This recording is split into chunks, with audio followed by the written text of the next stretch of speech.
Live. Everywhere. On netrootsradio.com.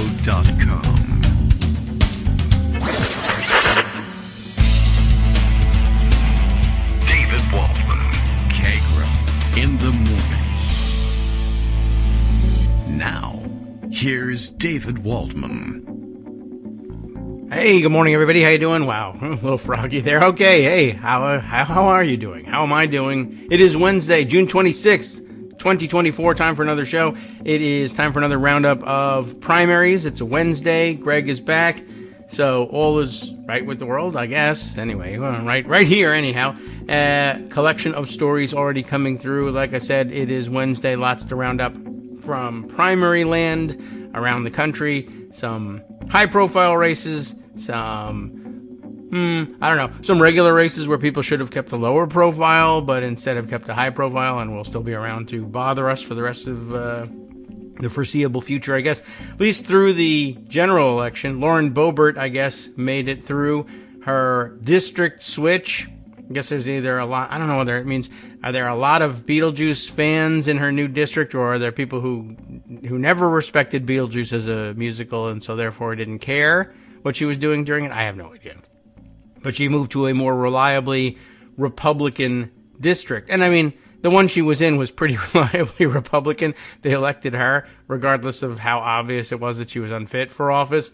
But, well, I guess what I mean is, there are certainly more registered Republicans there, and nowadays,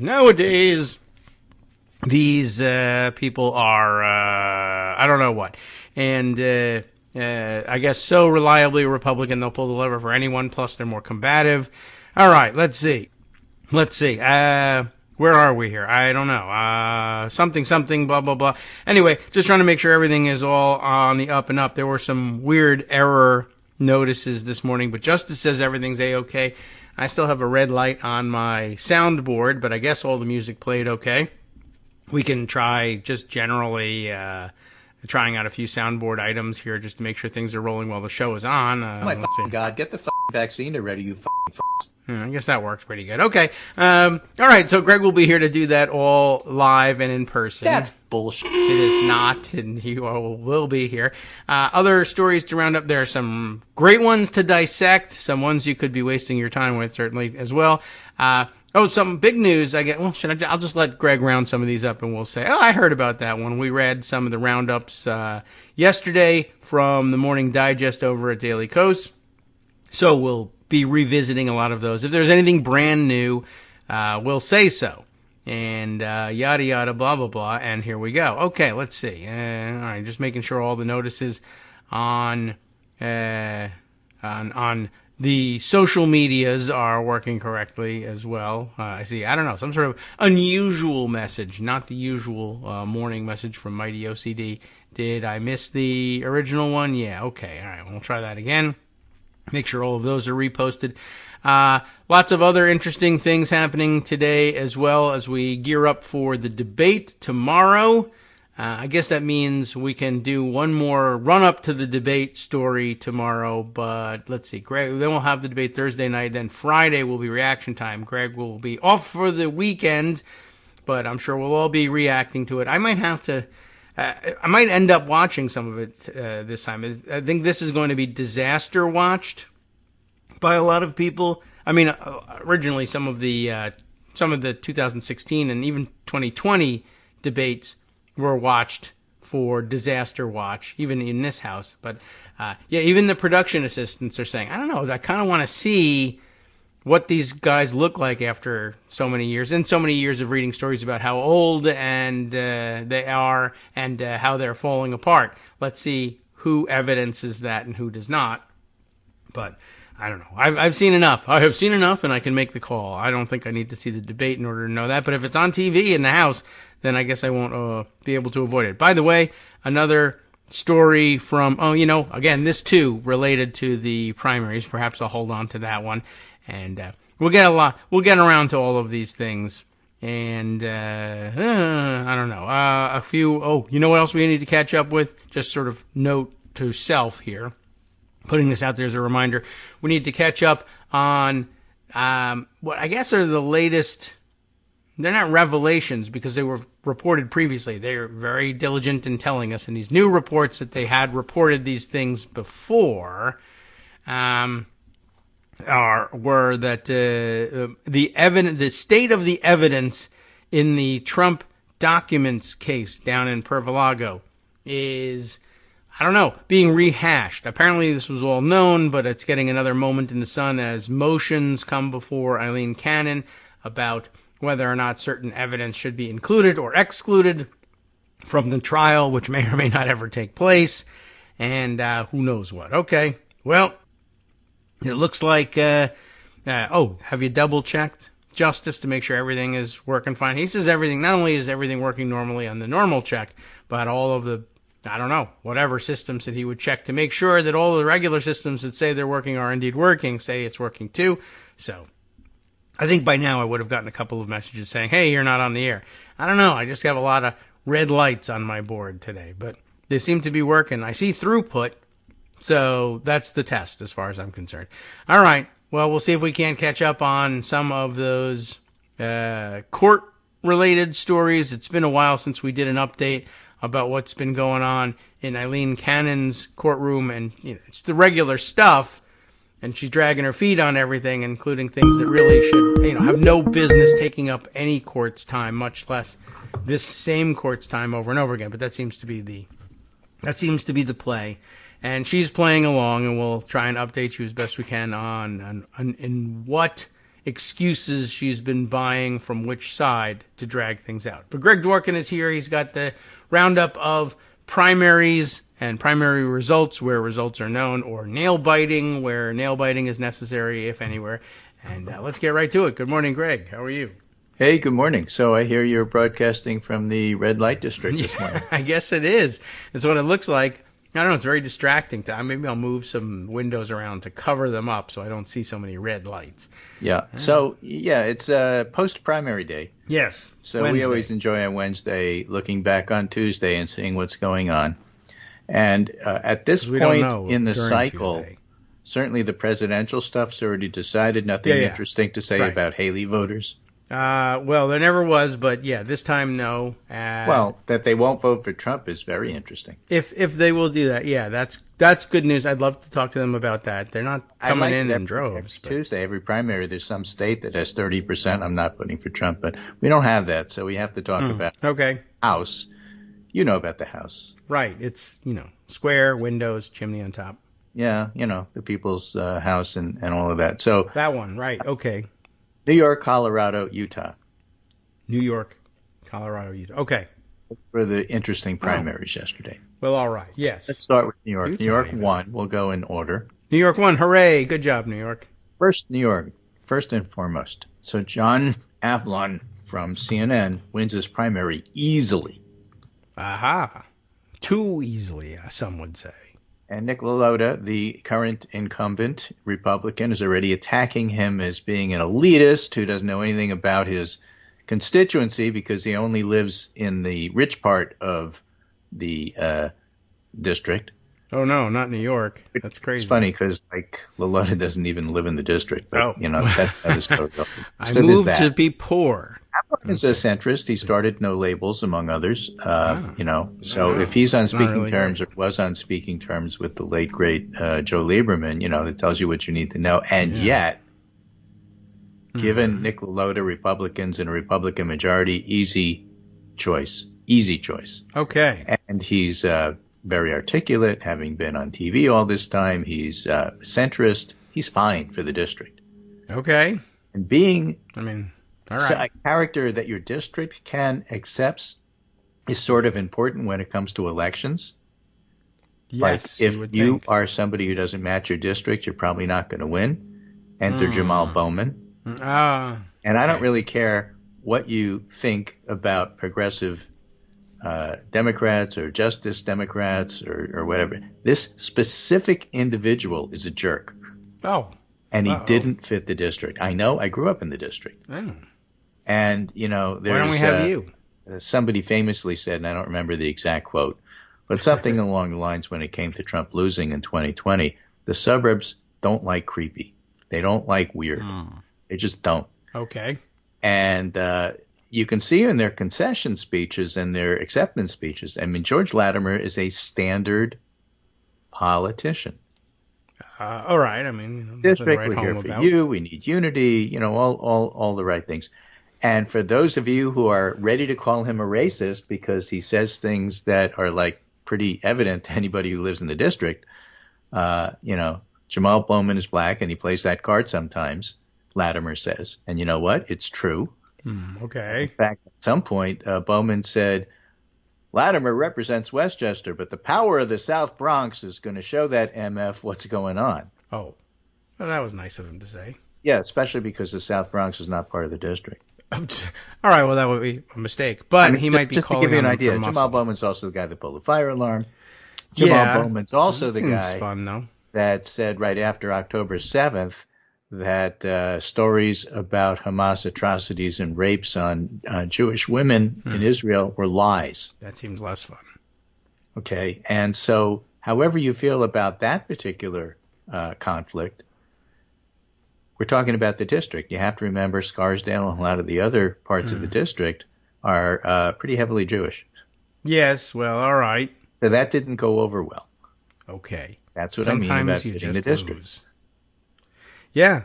So guess what? Jamaal Bowman, the incumbent, lost by 17 points. Well, he, Is George Latimer a racist, as Bowman accuses? Well, let's just put it this way. Latimer beat Rob Astorino, the Republican county exec, and Astorino was an out-and-out racist. Oh. Well, maybe he was just a better one. Well, we don't know for sure from that. So, look, I'm not saying that Latimer, like Avalon, is your ideal candidate from a center-left point of view, but he's fine. He'll do fine. He'll say conservative things because his district. You may have to do that in your district. You have to do that to win. And, and Bowman himself said, look, however you feel about where I stand, you got to win in order to get this stuff done. Except, this gets back to the differences. I guess it was up to 9, the 9-member squad. Okay. Ayanna Pressley and AOC, Alexandria Ocasio-Cortez. Yes. Are very good at what they do. Yes. They are not show horses. They are also workhorses. Bowman was a show horse. He had nothing to show in terms of workhorse. And again, it's a suburban district. It's a, moderate district. It's very similar to where I live now. And, people don't want a show horse. Okay. I can see that. I mean, there are certain districts where that sells better. It was an interesting experiment to try. Yeah. I mean, Tlaib is fine. Congratulations for giving it a shot. Be challenged. Omar's fine in her district. They'll do fine because they fit the district. But Bowman didn't, and certainly didn't after it was jiggered a little bit, so that less of the Bronx and more of Westchester made up what was going on here. Yeah, so let's just say he didn't fit Westchester. He was popular enough in the Bronx. But even in the Bronx, he got like 80%, except the last time he ran, he got 90. And so, that's the point. Okay. Yeah, that was a large portion of the online discourse last night. What? That particular contest. Yeah. So the next one here is going to be Brandon Williams in New York 22. Which is in the Syracuse area. Oh, Syracuse, as Syracuse. Say. So John Mannion wins the Democratic primary. He'll face off against Brandon Williams, who is an incumbent in New York 22. Is that right? Who was uncontested. I'm not sure how that goes. That'll be a very close race. Mannion, I don't think, is the strongest candidate ever, but hey, that's who we have. And then okay, yeah. We have, let's see, that's probably it of interest in New York, but we also have, Colorado. Okay, I'll have it. Thanks. In Colorado, Jeff Hurd will be the winner in which district is this? This is Colorado 3. 3. Not all that interesting. It's a Republican district. Colorado 4 is somebody named Boebert, who won by 29 points, didn't really have much of a contest. Colorado 4 You should see her constituent services, though. Is more conservative than the one that she moved out of. Yes. She scandalized the one she moved out of. Right. And so, Colorado 4, they're constantly doing that sort of thing in the theaters. Colorado 5, yes. Jeff Crank, who isn't as much as a crank as Dave Williams, who lost, won the Republican primary. Really? Again, Republican districts Boebert? are going to be what they are. But, it's interesting that some of the Trump-endorsed candidates didn't do so well. Oh, yeah. Well, that guy sucks. Well, he does. And one of the places that this happened was in Utah. A fellow named John Curtis. All right. Got 50.7% of the vote in the Republican primary. Trent Staggs, who was the nutcase that Trump endorsed, got 30%. Trent Staggs. Come on. And all right. a bunch of other people. Good. Trounced. They're called, in horse racing, they're called also-rans because they also ran. Yeah. Congratulations. It's a participation trophy for horses. Yeah. Curtis won, Staggs came in second, and the others also ran. Oh. So also ran, Brad Wilson got 13, Jason Walton got 6. Total voting, 315,000. But that was John Curtis, I think, was in the House and basically refused to go along with the Republican nonsense about rejecting the 2020 election. So I think it's safe to say that Curtis is basically out of the Mitt Romney wing of the Republican Party in Utah. The whole which thing beat the Trump wing.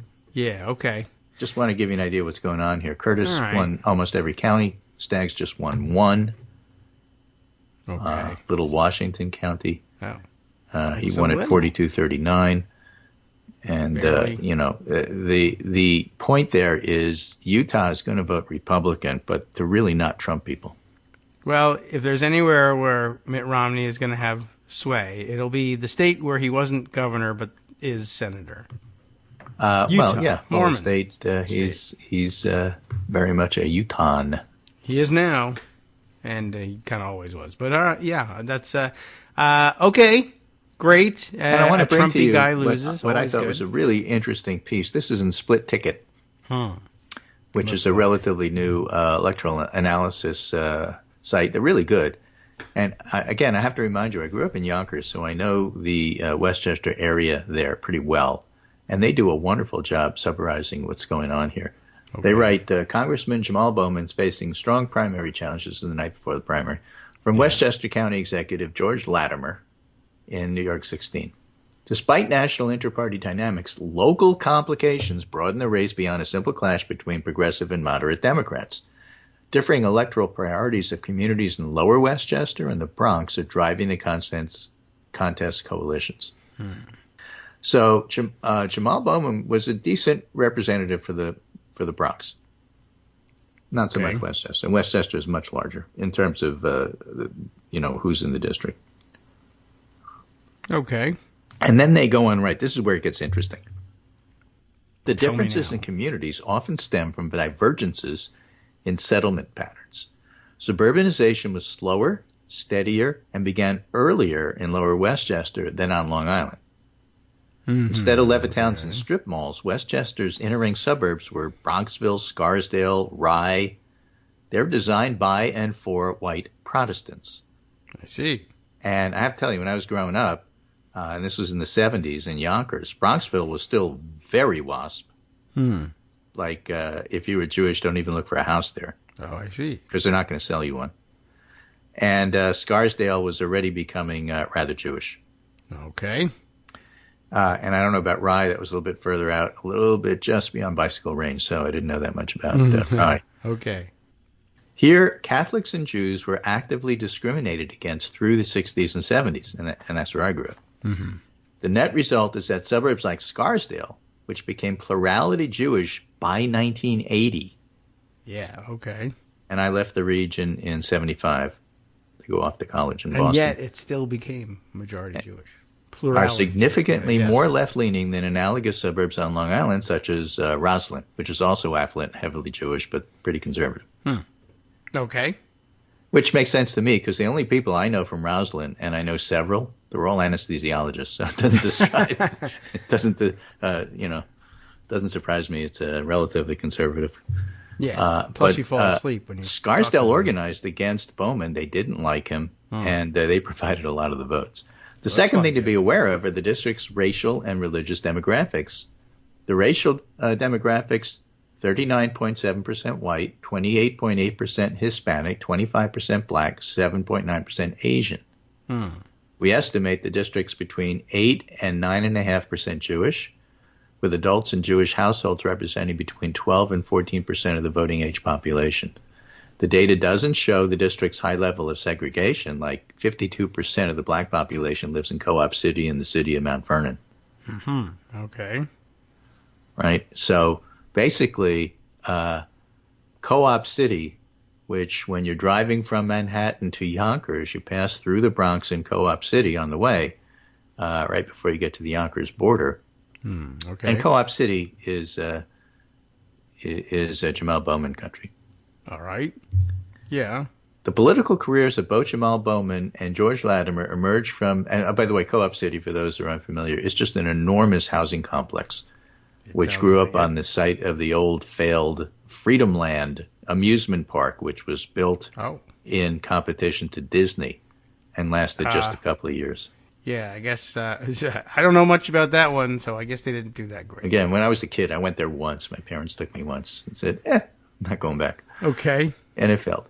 The political careers of both Jamaal Bowman and George Latimer emerged from this environment, with the former founding a Bronx public school in 2009, which I believe is a charter school, the Cornerstone Academy for Social Action, where he became principal. Yes. Later in 2020, Bowman was drafted by local progressives to primary Elliot Engel, a 16-term incumbent who Bowman defeated by 15 points. All right. Engel was, okay on his voting record, but awful when it came to constituent service. Really? Dave Weigel printed something on Twitter just the other day about in remembrance of Elliot Engel. Engel was supposed to be campaigning in the district when he was running against Bowman, and Dave Weigel knocked on his Maryland home front door. Engel answers, and Weigel said to him, "I thought you're supposed to be in the district campaigning."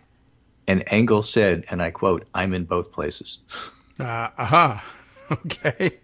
One of those magical Again, things. let's just say that didn't go well. It didn't go down well in the district. I see. And he lost 15 Goodness. points. He just completely ignored everybody there. And at that point, the Bronx was a bigger part, of the voting population. Wow. So Bowman beats Engel and comes in as, the new kid, but basically never really adjusted to being the incumbent, and just as with the fire alarm incident, just showed poor judgment. Yes. I mean, that's all you can say about it. You don't have to argue about why he did it and all that sort of stuff.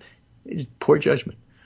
You put, Hakeem Jeffries in that situation, he doesn't pull a fire alarm. Yeah. That's all I'm saying. All right. Yeah, certainly there are some districts where You put that Nancy might be Pelosi in that better, position, easier to she get doesn't away pull with. a fire alarm. No, probably not. It was an interesting idea. So Latimer's career path was less straightforward. In 2009, Republican Rob Astorino became Westchester County exec in the wake of a controversial legal settlement with the Department of Housing and Urban Development. This, in combination with a strong GOP presence in the county's Board of Legislators, made life difficult for local Democrats, who suffered another defeat in the executive race. Latimer, by then a longtime local politician who'd served both as Board of Legislator chair and member in both chambers of the state legislature, decided to run, defeating then county legislator Ken Jenkins in a primary, and then he defeated Astorino by 13 points before leading county Democrats to successive victories in 2019, 21, and 23 that established a supermajority on the Board of Legislators and effectively dismantled the local GOP. Well, so the Democrats in that district know him. They're very appreciative of what he did to get rid of the GOP there, who were awful. Yes. And so that's really important part of the background. Notice I haven't even mentioned AIPAC money. Oh, yes, right. Please don't. It's not important. They came in, they spent a ton. That was a lot. I mean, they spent money like it was growing on trees. This became the most expensive congressional race ever. I think they spent $20 million on it, which is unheard of for a House race. That is pretty crazy. Okay, and yet, yes, everybody know who actually lives in the district and who knows this district said Bowman was losing before AIPAC ever got in. For the above I've reasons. Heard. Okay, yeah. And so when you think of AIPAC coming in and spending all this money, you have to think of Donald Trump endorsing people who were obviously going to win 2 days before a primary. Because then you get to swoop in and say he only won because I put him over the top. Yes. And essentially that's what AIPAC was doing. Yeah, although they weren't going to win the race. They were going to establish that I want to teach everybody a lesson. We have this kind of money available, and we're going to spend it if you oppose us, which is not the same thing as we decided what the race is. It's like the NRA. Yeah, I can see what you mean. They want the image of being the decider. Yes. It doesn't matter whether it's true. In this case, it does look like they came into Bigfoot the race, but and so you wonder, well, if he was already winning, ordinarily somebody winning relatively convincingly, you put in some money to be a part of the victory. But this is the perfect candidate to make a statement with. Yeah, I mean, I guess so. It's for them. I mean, given their agenda, et cetera. It was an agenda-setting moment for them. Yeah, that's true, and that's what's got a lot of people upset about what I'm saying is it was awful, but that's not why you lost. Okay. I have seen that argument emerging as well, so I think you're in good company there. We'll be right back.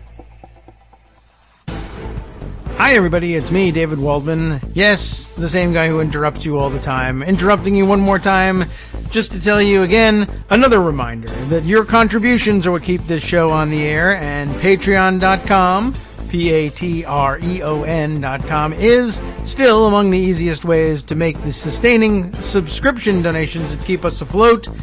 Are you ready for the pep talk about how our Patreon campaign is still going strong and growing? Well, too bad.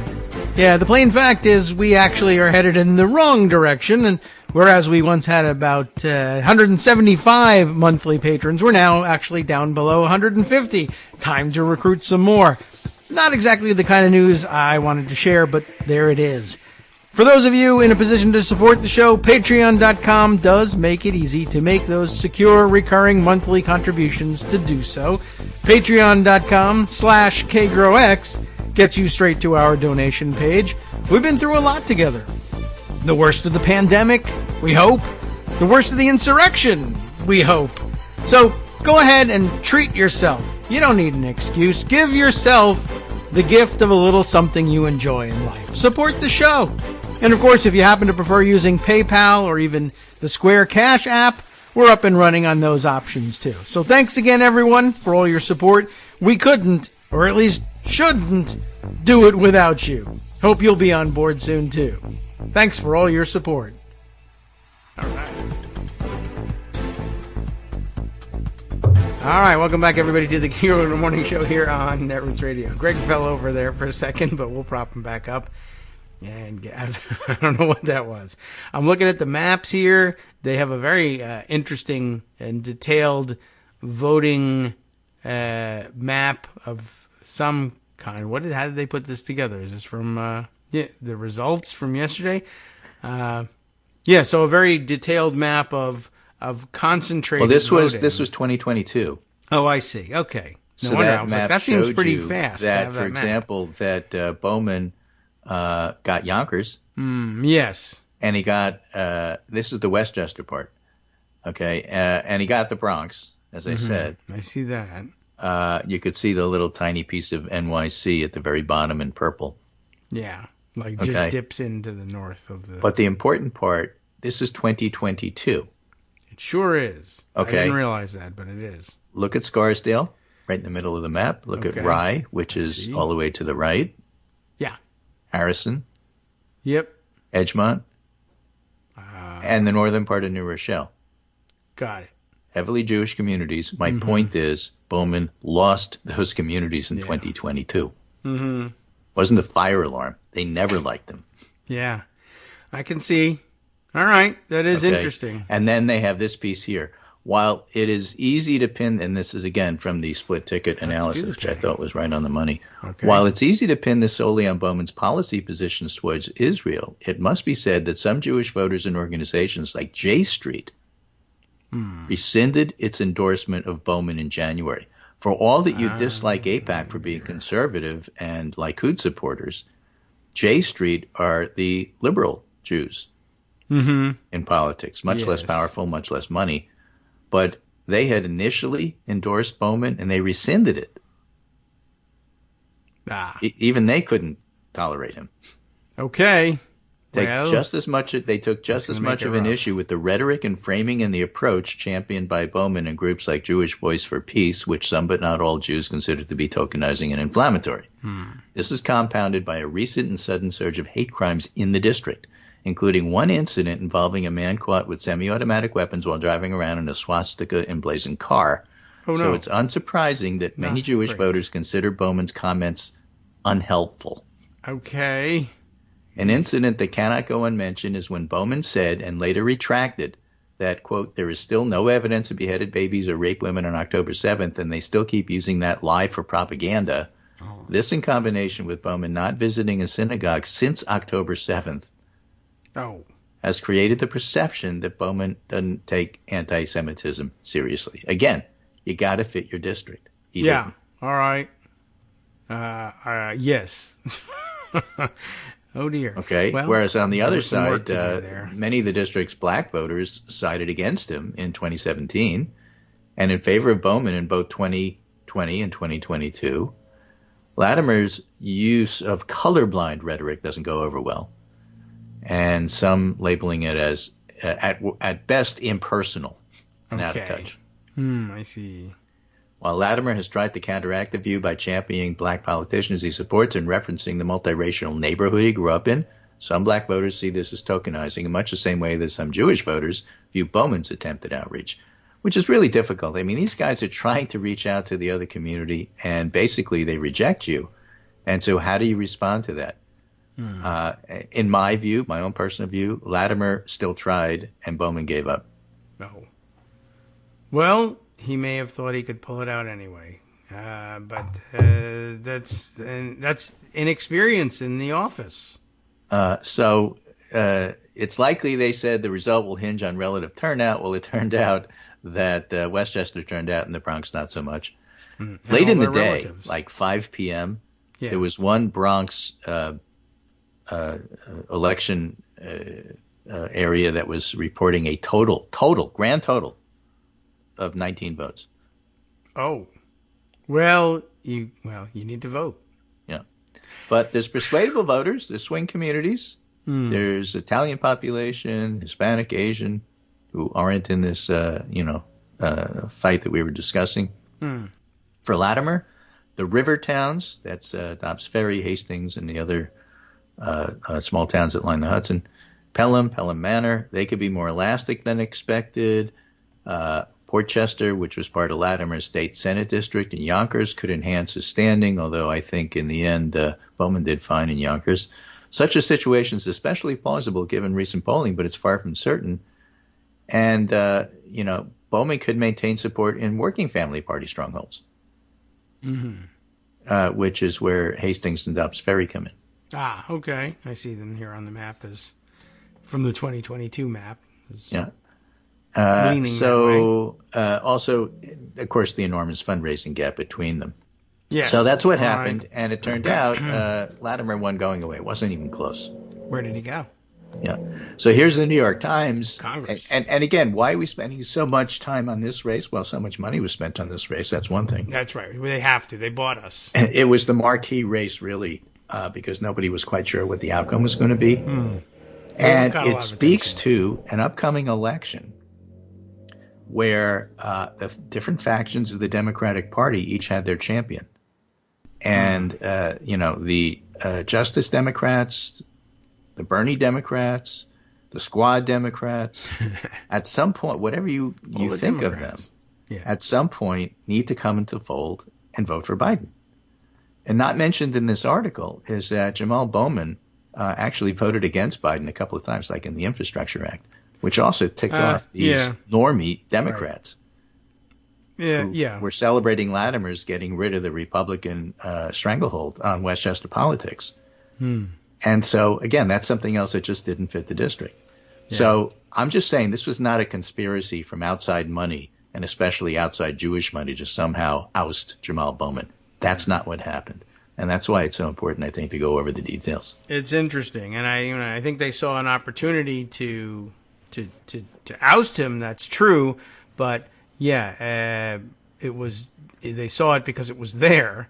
Yeah, exactly right. And and I get the idea of coming in and just pouring that kind of money into the race. It's a very interesting. I was saying during the break, it's just very interesting to analyze as a strategy. Ordinarily, you almost never see anything like that. Not just because of the amount of money, but because they say, well, we should be spreading it around. And I'm sure they had a huge argument in whatever boardroom they might be working in there to say, we should be spreading our influence, not pouring so much into a race that I think we're going to win. But then again, you mentioned, well, here's a thing that's developing as more or less a sure thing, and we can cement it and we can make it look like we super targeted this thing and came in and just, poured on the gas and took somebody out for $20 million. And it's you buy yourself a reputation as a huge, frightening Bigfoot organization, which may or may not actually be the case. Right. I mean, basically, AIPAC wants you to think about them the way you're supposed to think about the NRA. Yeah, okay. They're too scary and awesome to get in the way. They're a juggernaut, and you dare not cross them. Right. That's what they would like you to think. They could bring $20 million to bear. They may never be able to bring $20 million to bear in a single race again. Right, exactly. As long as you think they can, you think twice about crossing them, I guess, was the idea. We'll see if it works. On the other hand, I mean, I kind of hope not, but yeah. You have the New York Times write-up. I don't love them. Yeah. And the reason I did Split Ticket is I think Split Ticket was smart. The New York Times write-up is the New York Times. What do I mean by that? Basically, it's an article about how Latimer beat Bowman and why this is bad for Joe Biden. And you would like to think I'm making this up. Now. I'm not. Let me give you an example. Sure. For decades, they write, Democrats in New York and across the country have succeeded when they hold together a coalition of Black, Latino, and Jewish voters, young people, and ideologically liberal of all stripes. The race between Bowman and Latimer showed how badly that coalition has cracked by race, class, and age, and just how much work Biden will need to do ahead of November. How? I'm not sure. This is a primary. Yeah. If everybody in the primary voted for Biden, you got your then new you'll be soundboard. fine. And this story would be his job. Yeah. Bullshit. Oh my gosh! All right, well, that soundboard won't help me any, but I could have bullshit. used this. You just told me to use that instead. But all right, well, it will be Biden's job, and he does it with great gusto to do just that and to hold that coalition together. So I don't know. I'm not too super worried about it, and to say, well, he's got and then this they stuck major in task. Two other points besides the ones that we have been making. Local relationships made a difference. Again, Latimer is a character who grew up in the district and is very much a part of Westchester politics. Mm-hmm. And then a fire alarm haunted the race. Mr. Latimer returned to the episode repeatedly to argue that Mr. Bowman was more interested in social media stardom than serious work. Again, painting him as a show horse, not a workhorse. Yeah, and that may be true, although, I mean, I don't know, I didn't even see him play that up all that much, but it was a stunt, and it was a moment in the campaign, certainly. Sandra Altman, citing Mr. Bowman's fire alarm episode to the New York Times while voting in Scarsdale, said, he's making the party look bad. He's on the fringe doing all kinds of stuff. That, in a nutshell, is how Latimer successfully portrayed Bowman as not being the guy the district wanted, not where the district is. He successfully painted Bowman as being on the fringe. Okay. Well, but he did so from inside the Democratic Party. So yeah, exactly. Okay, these things will happen from time to time. You can't have even if you're a big admirer of the squad, however it's defined, if you could have squad members representing anywhere, everywhere, you might think it was fun for a while, and it might even be fun, but it can't last forever. It's not. That's not the way the party is built.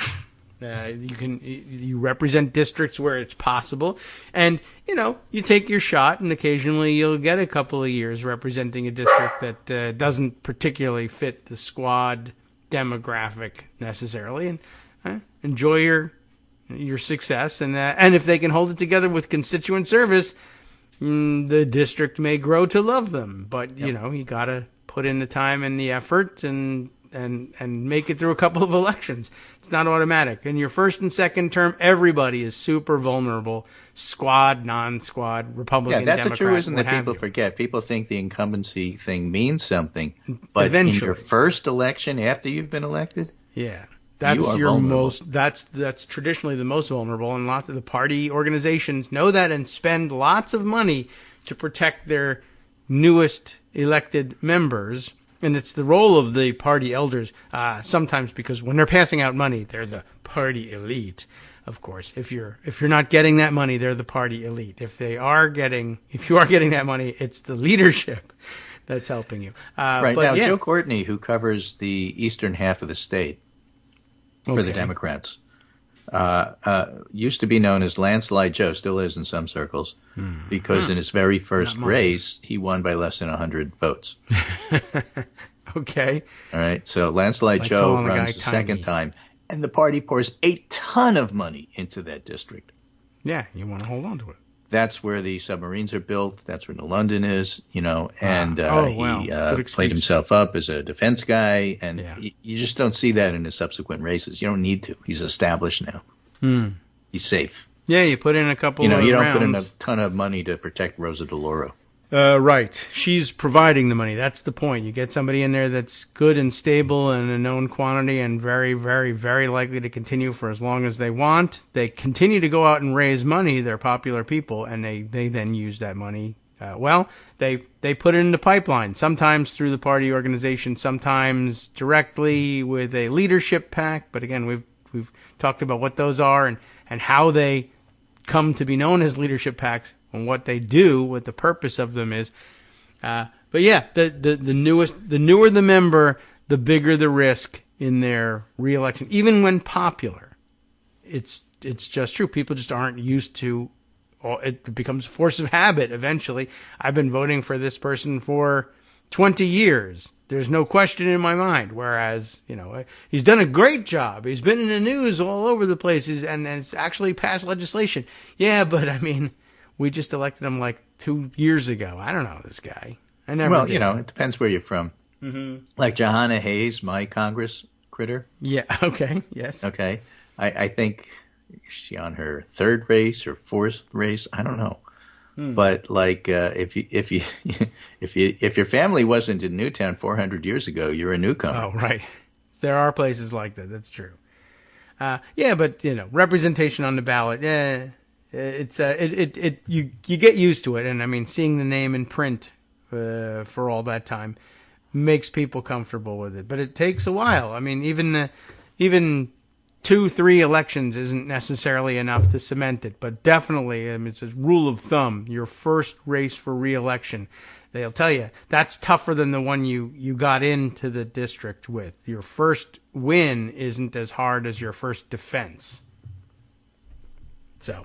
It shouldn't surprise anyone that you'll see first and second term incumbents losing not only in the general election but losing in the primaries. That's why Boebert was a target. Yeah, and that's why she moved districts entirely from one half of the state to the other. She just was looking for a place that would tolerate her nonsense. People gave her a shot in western Colorado because, I don't know, I'm not really sure exactly why, but they decided to give her a shot, and then, they realized she doesn't really fit that district either. She needs a crazier district. So she went and found one. So a couple of other things to note. One thing, observation by Axios, Mr. Trump continues to suffer from the lowest level of corporate support in the history of the Republican Party. Corporates, really? Okay. Yeah, it's only higher than 2016. And that was him. And that's and he got nothing in 2016. He got a little bit in 2020, and he's getting nothing in 2024. I sent you the graph so you could see it. Let's look. Corporate America loves and thrives on stability. This is a chart of the number of Fortune 100 CEOs who donated to the Republican presidential candidate. In 2004, our baseline year, it was over 40 of them, 40 out of the 100. Okay, so in 2008, 2012. It was 26, 28, almost 30 of them out of 100. In 2016, it was 0. I don't even see them. Yeah, it's 0. Wow. In 2020, it was a couple. Yeah. And in 2024, out of the Fortune 100, so far it looks like 0. All right. So, zero is a real zero. He continues to suffer from the lowest level of corporate support in the history of the Republican Party because compared to, let's say, George W. Bush, they want no part of him. So you'll read about how does Axios had the headline, that this is going on. The New York Times had the headline, corporate leaders reluctantly support Biden. Because everything about the New York Times is Biden is bad. Yeah. And I read a theory last night that said something along the lines of they think Biden's going to win. So they have to establish their credentials that they weren't just rubber stamping him into the presidency. And they took that approach with Clinton, and they lost that bet in 2016. But they're taking it again with Biden because, again, as I told you with the George Latimer thing, which has nothing to do with Joe Biden, this is bad for Biden because reasons we're going to make up. They do it all the time, constantly. Yeah, I can't tell you why it's. Did they come up with a reason why it's bad for Biden that corporate CEOs support him? Yeah, well, they're not rallying around him and supporting. They're reluctantly. Oh, I see. Okay. Supporting. Well, of course. I mean, you have to be dragged. Reluctant money. Yeah, the only way you can possibly support Joe Biden is to be dragged, kicking and screaming. Is the point of the New York Times. Okay. Well, when it comes to getting the cash in your hands, I mean, by the way, if anyone wants to reluctantly donate to the show, I can still buy the same pizza with your reluctant money that I can with your enthusiastic money. They may get more of it, but, that's an interesting spin to try to come up with some reason why they have to, right? That's the New York Times. There has to be a reason why he's getting the almost, I guess at this point, unanimous support, or at least unanimously keeping support out of Trump's hands from among the Fortune 100 CEOs is important. But stability is an important thing in the corporate structure, and chaos agents don't play well in the corporate mind. It doesn't make any sense. They may be enticed by the idea of tax cuts, and I guess that's the thing. And less regulation. That's their thing. Yes. Those are the two things that they really want to see. They would like to have less regulation, but they need to have whatever regulation they have needs to be predictable as possible. And quite honestly, having the entire regulatory regime ripped out from beneath you, like you might think, well, exactly. Why wouldn't they want Trump? The Chevron deferment comes in, which is a legalistic reference to the fact that in the past, Supreme Court has given deference to agencies to decide things. And that's one of the cases that today, tomorrow, next week, the Supreme Court's going to be deciding that may blow up that whole precedent because the Supreme Court is into, I don't really care if it's a precedent. Did the Chevron Corporation exist in 1776? And if not, why should we pay any attention to it? Yeah, well, that's one approach to it. But yes, predictability is extremely important to them. But they'll settle for, if it's not predictable, at least set it up so that we can influence things. Yeah, and that's really what they've done is get rid of the idea that corporate spending is illegal in elections. That would be helpful to them, I am sure. And they might see that in Trump. It's free speech, my friend. Corporations are people too.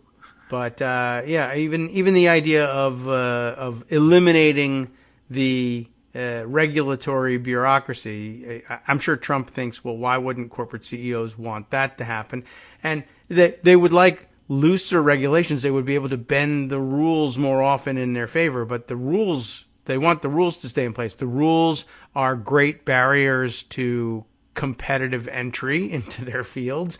I've spent a lot of money trying to shape the regulatory regime in this country of my industry, and I don't necessarily want it destroyed so that Crow. I just spent a lot of anybody money can do trying this. to shape Yeah, this. right. Don't you be interfering with my plans. Yeah, buying a Supreme Court justice is hard. More for you meddling kids. Right. It takes billions and billions of dollars, and I don't want just mere millionaires to be able to buy Supreme Court justices. If it's hard, it should be hard. The hard is what makes it great, to borrow from the movies once again, right? They've put a lot into these regulatory regimes. It keeps other people, the expense of managing it and navigating the bureaucracy is what keeps competitors out of the business.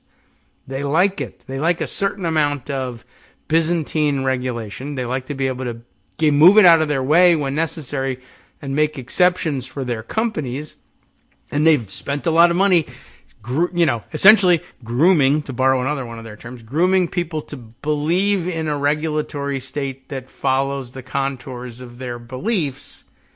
And if the whole thing is torn out root and branch, it might be great in terms of avoiding taxation or, keeping you from, now I have to worry about poisoning an entire population. That's a bad thing now all of a sudden. No, it's fine. Go ahead. Don't worry about it. Oh, well, then anybody can make this product, which means all the efforts I've put in are for naught. We're reaching the end of the hour, and we're about 5 minutes away from the alarm going off in the background. Are you going to pull the fire alarm? So I'm going to pull a fire alarm. Yeah, all right. So I just want to mention that there's the 2-year anniversary of Dobbs, which if Republicans in fact lose in November, I think Dobbs will be the major reason. Yeah. And again, we want to talk about the fact that Chevron may be the most important, but there's also the immunity case. There's a bunch of Supreme Court big cases that are yet to be decided. Right. And, again, the theory I saw online is that a lot of these will be dumped on Friday because if Biden does well in the debate, it's a good way to change the topic. Oh, yeah, I guess that's a possibility. Wait, who would do that? Well, political operatives on the Supreme Court. Wait, the Supreme Court is like totally new. Yeah, okay, fine. I got a bridge in Brooklyn for you. Oh, yeah, right. And it's not in Bowman's district, though, is it? No, well, it used to be, but then they changed it. Yeah, okay. So now... They didn't change, the district. They changed where the bridge was. Yes, right. They moved the bridge because, people didn't want Bowman reelected. I guess so. I can understand it. All right. Well, yeah, we got to keep an eye on the Supreme Court. I guess we'll have some news about that possibly tomorrow. They're doing today, releases maybe even. Today. Well, they might be... Well, we won't have that news. You might. In about 5 minutes, I think they're going to start. Wouldn't it be about 10 o'clock when they would start releasing these things? Yeah. So for the second hour, if I see anything good, I'll just okay. Or if you see anything shoot you alarming a note and crappy on the Skype Skype thing, the Skypey thing. Mm-hmm. Okay, great. Thank you very much. So yeah, do keep an eye out for it. Anything worrisome or fantastic, if we happen to have any of those. And sometimes they have to deal us one and then the other. Set us up with something good before we get something rotten. But I think 2 extra days this week for release of opinions. They're way behind, so they're going to do it sort of conveyor belt style. It still doesn't guarantee that all of them will be released.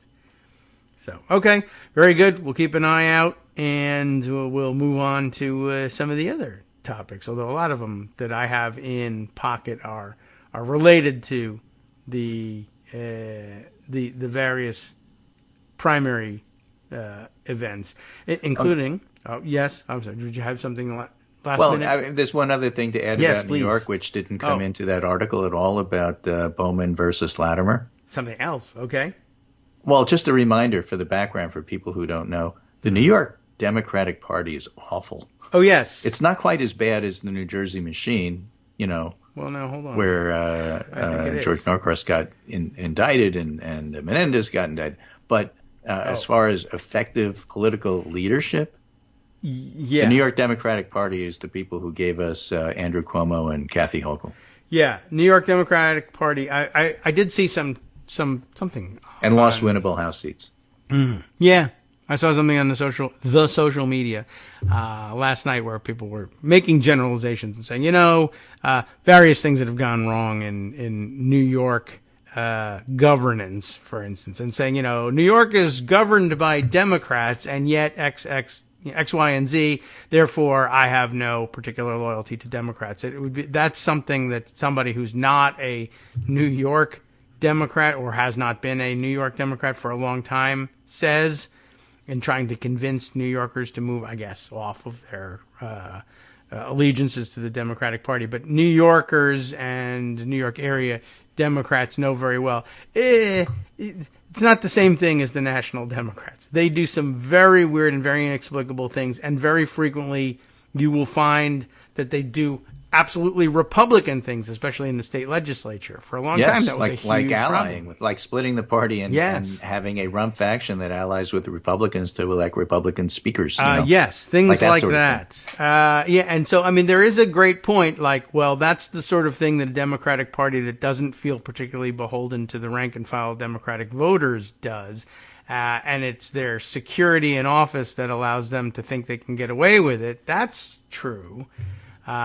But they're a strange bunch of people. They're not really analogous to National Democrats in many cases. So the point isn't always that strong one. But, New York Democrats, absolutely an anomaly. And, Kathy Hochul, who just sort of became the accidental governor, sort of proving the point. Never really ready for the job. Never, really ran for and sought the position directly either, and so it's not surprising she found herself unready for it. Okay, well, thank you very much. It's almost our music time here. We'll just hang out for a few seconds, and then when we come back, I have a couple of other observations from other states' primaries that we'll need to round up, including South Carolina. Quite a bit of news out of South Carolina that we didn't finish up with, but there was some runoff business to take care of there, and things have settled, and the results are in, and I'll report them to you when we come back. And Greg, we'll see you tomorrow. And supposedly, yeah. Yeah, supposedly, that's what they say. In the run-up to the debate. So we'll have more primary fallout, maybe some Supreme Court stuff, and a debate. All right, welcome back now to the Kagro in the Morning Show here on Netroots Radio. And I just realized now, it's just striking me now as I got thirsty. Hey, where's my water? I forgot to bring my usual cup of water here. All right, so we'll suffer through one more segment without, and then run away parched at about 10:30 and pick things up. All right, so unless we are interrupted by Supreme Court news, I got a couple of things to report to you from out of South Carolina, where they were just finishing up leftover business there. They had their primaries earlier, but their primary system includes the necessity of runoff primaries if you don't come away with a majority, I guess. I'm not certain exactly what the rules are, but we did find ourselves in some runoffs and some outstanding questions settled here. First of all, just to revisit what we spoke about, did we do it yesterday? The wackadoodle pastor Mark Burns down in South Carolina, who I'm sure the headline that we shared was he's running on if not a platform of, at least is running, having called for the execution of Lindsey Graham, which, it gives you the, you get the kombucha girl meme for that one, execution of Lindsey Graham. No. But then on the other hand, but still, he wasn't going to be in any position to make it happen in the House of Representatives. But that was probably the most out there, let's say, of the references to Mark Burns. Well, okay. Long story short, he lost. He lost the runoff. He's not going to be the Republican nominee for Congress in his district. Just as a reminder, the stuff we read on him yesterday was from the Jeff Singer roundup. As a reminder, pastor who called for Lindsey Graham's execution on verge of winning House seat. And Jeff Singer just did it, everyone. He alarmed everyone in South Carolina to such an extent that they came out and said, well, to hell with that guy. We don't actually want him to represent us. Let's head him off at the pass. And rather than hand the seat over to a Democrat to make sure that that's the case, why don't we elect a better Republican or select a better Republican to run for this race? You remember who it was? Here's the details we had yesterday. Far-right pastor Mark Burns outpaced Air National Guard Lieutenant Colonel Sherry Biggs 33-29 in the first round of the primary to succeed the retiring Representative Jeff Duncan, who they remind you helpfully was a prominent social conservative who nonetheless somehow found himself being accused of infidelity in divorce proceedings from his estranged wife because of how family values oriented he is. Well, anyway, he's on the way out. One of the very few members of the Republican Party who could be embarrassed out of public office for living as a hypocrite. So, okay. Anyway, Burns, the one we were all supposed to be afraid of, his grim history of violent rhetoric included, of course, the demand that South Carolina's Senator Lindsey Graham be executed for treason, picked up Donald Trump's endorsement in April. So there you have it. Donald Trump put it all on the line for this wacko and gets a black eye, which he covers up with orange makeup when Burns is defeated. He's also earned the backing of State Representative Stuart Jones, who also looks like a schmuck now, I guess, who finished in third place in the runoff or the initial rounds of voting with 19%. Biggs, on the other hand, retained the support of Republican Bigfoot, well, I guess in South Carolina anyway. Governor Henry McMaster goes up against Trump and gets the win. Biggs has jabbed at her opponent over a rather unexpected vulnerability for a bellicose MAGA exponent. Remember this? Burns had admitted on camera to voting for Barack Obama not once but twice in the years before he became a Trump surrogate. So I guess even the Trump MAGA crowd started to say, maybe he's not the genuine article after all. I don't want to be part of being fooled here. Well, Biggs put that in attack ads, of course, and has also benefited, we learned yesterday, from considerably more outside spending than Burns for the second round. Over $500,000 deployed on her behalf, mostly from the group Conservatives for American Excellence. We're all for American excellence, but these are Conservatives for American Excellence. That's devoted to stopping hardline candidates who could cause headaches. Remember this line? Could cause headaches for the House GOP leadership. Burns, by contrast, had gotten only about $60,000 in third-party outside support during the second round of balloting. He did, however, manage to secure, this is going to be a real problem for him, $750,000 bank loan to boost his bid, despite pledging no collateral. So the bank that did this, the bank officer's in trouble. Remember, no collateral except pledging future contributions to his campaign to pay it back. Well, his campaign is now over, and there probably won't be any future contributions to it, although he might be able to just, I guess he could, it's always possible you could sucker MAGA out of $750,000. But I'm sure his hope was to sucker MAGA out of $4, $5, $6 million, pay back the $750,000 to the bank and pocket the rest. It's going to be really hard to raise $750,000 quickly to pay back the bank when you have lost. So, I don't know. I guess now is when we find out that the bank manager is related to him or something like that. I'm curious. I guess maybe before we move on, although Greg is sending me some reports of Supreme Court decisions. I guess we might as well just update you on it. He grabbed tweets from Mark Joseph Stern on this one, the Supreme Court's first decision of the day. Murphy versus Missouri, the social media jawboning case with which I am not familiar. 6-3. No one's surprised by that, I guess. I bet you can figure out which 6 and which 3. The court holds that the plaintiffs lack standing. Wow. Okay.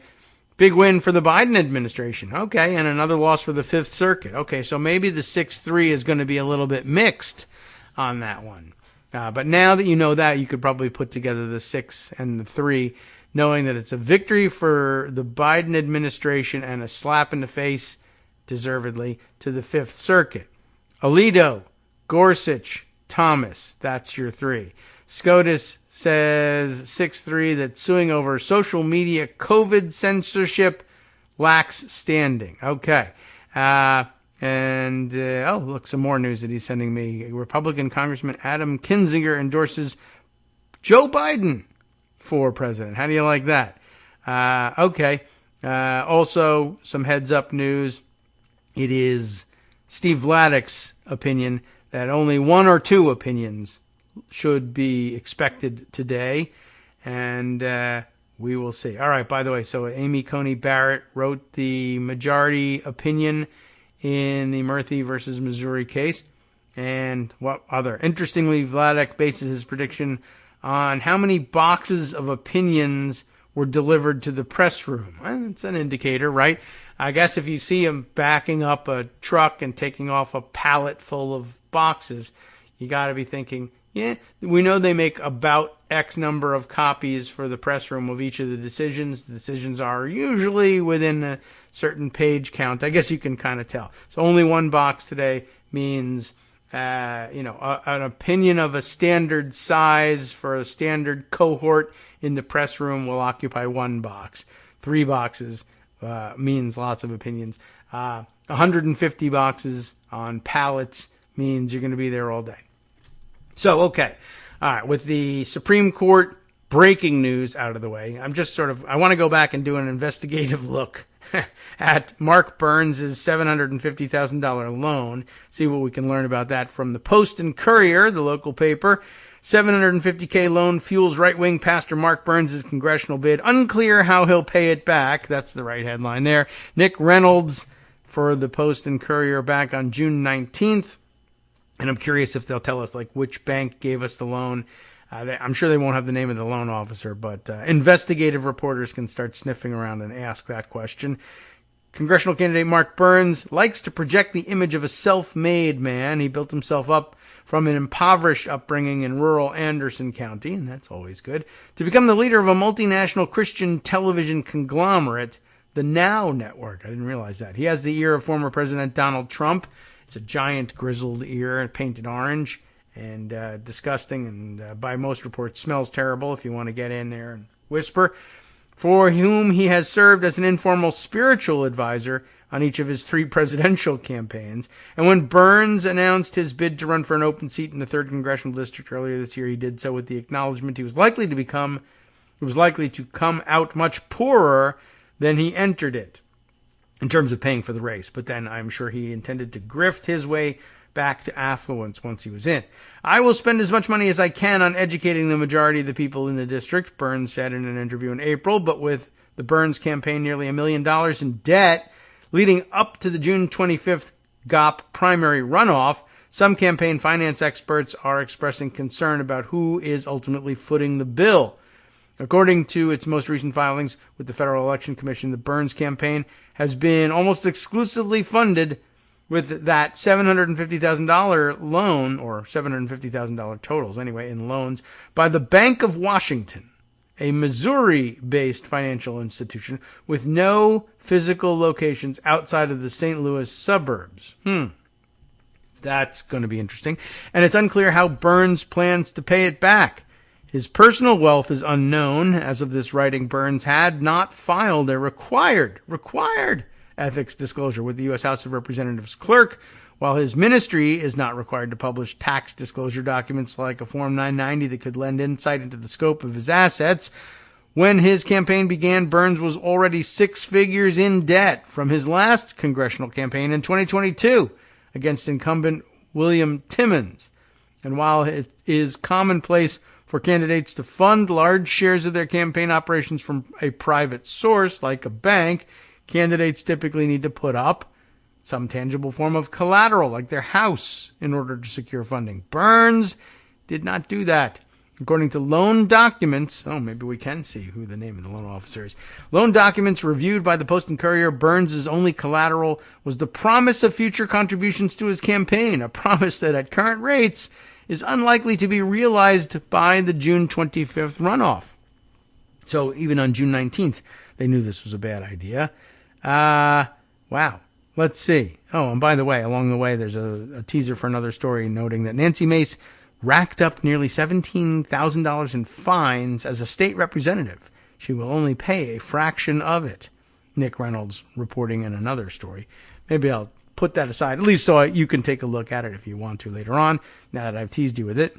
But back to Burns. FEC filings show Burns has raised only $16,000 from independent donors this cycle, among the lowest hauls demonstrated by a major congressional candidate in the state this year.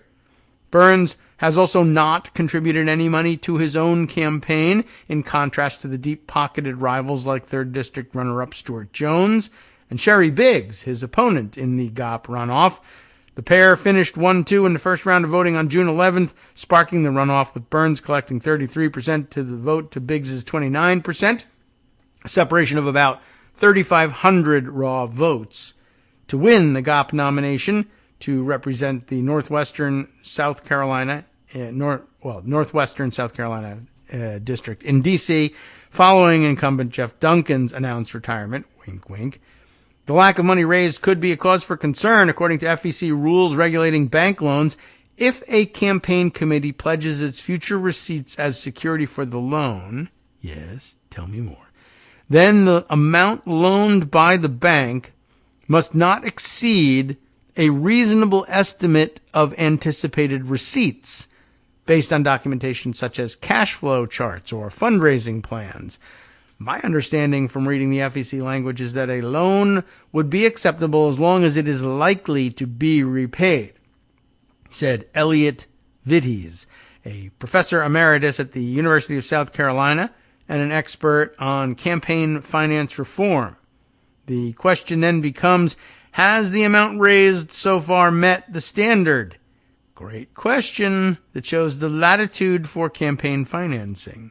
Gray area, to be sure. Burns did not respond to a detailed list of questions for this story, but the conditions of the loan were unusual enough to spark concerns from one of Burns's opponents that the bank was potentially attempting to aid Burns's campaign by end-running campaign finance laws.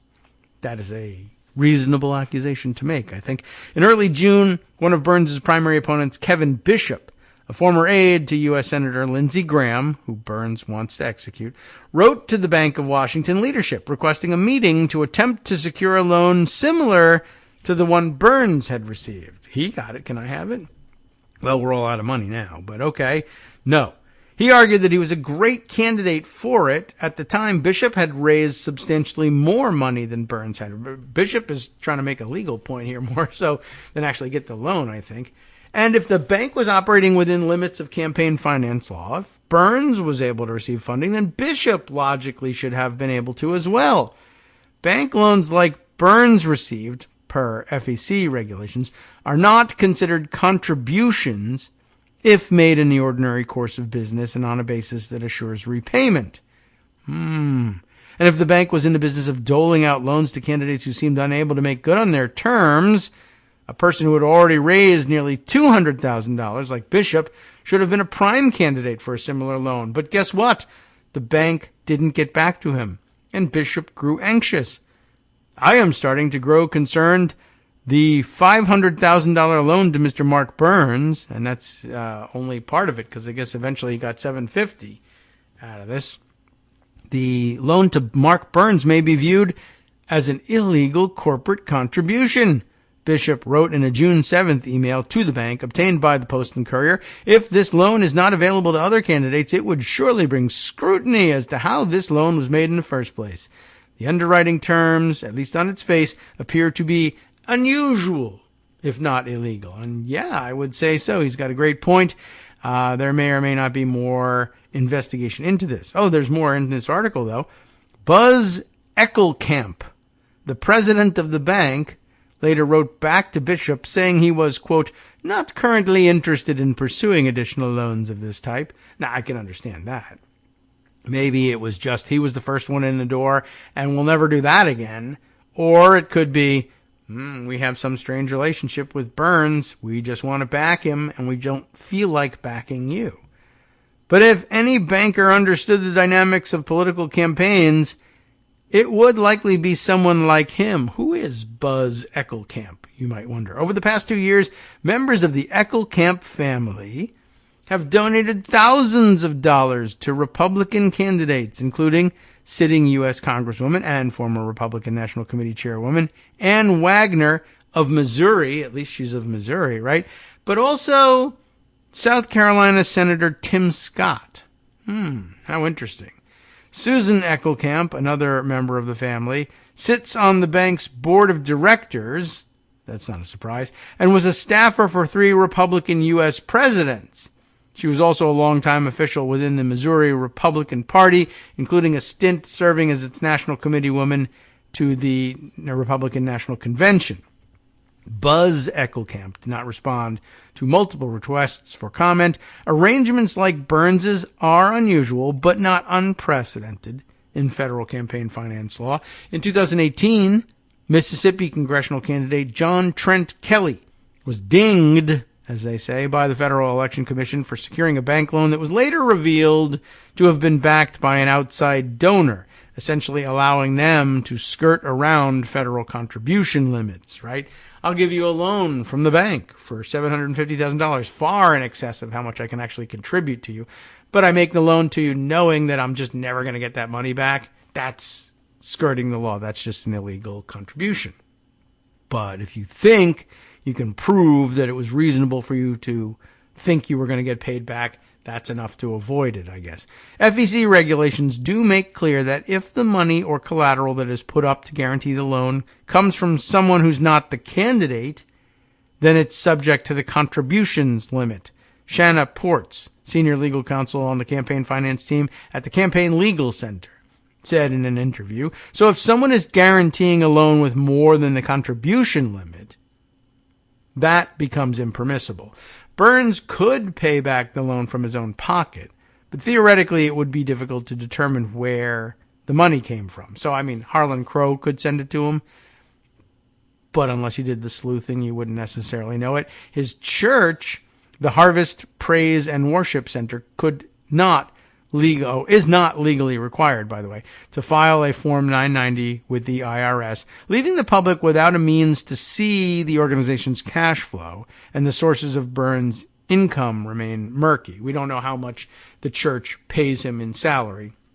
And they could say, well, we're going to give him a performance bonus, a one-time bonus of $750,000, and we would never know whether that had happened or not unless someone leaked the paperwork. Or, of course, you could just have Harlan Crow pay back the loan and say that the church might have given him the money, but because they're not transparent, we'll never know.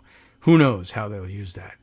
Unlike his opponents, Burns has also failed to file a financial disclosure report with the clerk of the U.S. House, further obscuring his income and personal wealth. Biggs, though, has filed 2 separate forms with the House clerk detailing several $1 million in income from her and her husband's business interests every year. Biggs's campaign declined to comment. A prominent recent example in Congress was the case involving disgraced former U.S. Representative George Santos, a New York Republican who was indicted by a grand jury for filing fraudulent reports with the FEC during the course of his congressional campaign. I'm not sure why they harken back to him, but it's always fun to remember him. As a candidate, Santos never filed a disclosure report with the FEC, allowing the source of his campaign's finances to avoid serious scrutiny. But that should just get you bounced out of the race, but that's not the kind of power they have.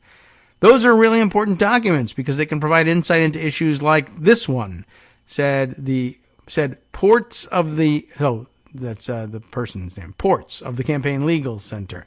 I think some of the problem is that the House and the Senate don't have jurisdiction over candidates, people who aren't in office yet, to really enforce anything against them if they fail to file. In public, that's a good but separate point. In public, Burns has habitually flirted with electioneering norms throughout his campaign. His sermons regularly merge politics with scripture, and in recent months he has repeatedly referenced his campaign from the pulpit. A Post and Courier review of his televised sermons indicates. and in numerous social media posts from his church. He has repeatedly posted campaign materials and updates from the trail, including solicitations for campaign donations, an apparent violation of IRS regulations prohibiting religious institutions from distributing campaign material. Day one of our 3rd Congressional District runoff, the campaign wrote in a June 14th post on the church's Facebook page. He really just doesn't respect those boundaries, I guess. The rally at Irene's in Lawrence was a success. We are going to be helping President Donald J. Trump, who is not the president, close the border, B-O-A-R-D-E-R, oh boy, and make America safe again. Massa, I guess. If you would like to join or donate to hashtag Team Burns, go to markburns.org. I am the only candidate that's been endorsed by President Donald Trump, and it didn't work. The Post and Courier found no evidence of Burns soliciting campaign donations during his weekly hour-long sermons, and in previous interviews he has flouted the lavish fundraising of megachurch preachers. There are some pastors out there that are taking money from people and live out these lavish lifestyles, and they just steal money from people, he said in an interview earlier this year. That's not me. Uh-oh, maybe it is. I don't like those types of preachers. I could do more for myself, but I don't. I give a lot. And maybe that's true, and that's why he needed to borrow so much money to finance his campaign, but we'll see. And we'll have to see whether any further investigative reporting turns up more concrete evidence of wrongdoing. There are there's the paperwork that they referenced here. And, this is a Schedule C1 FEC Form 3, loans and lines of credit from lending institutions. He did file this thing, and is there any information here that tells us anything about anything? Not really. Oh, but there's the signature on the authorized representative from the bank. It's Eckelkamp. So just as we thought, we do now have that name. And then let's see. Yeah, no new names to add to this one. But there we go. And this one is just the $500,000 loan. And I guess there was another $250,000 at some point. This one comes due November 30th of this year at a 9.5% income or interest rate. So that's pretty serious. Wow. Well, we'll see whether they even bother trying to collect on that one or not. And if not, then there'll be some questions to be answered by the, Eckelkamp family at some point.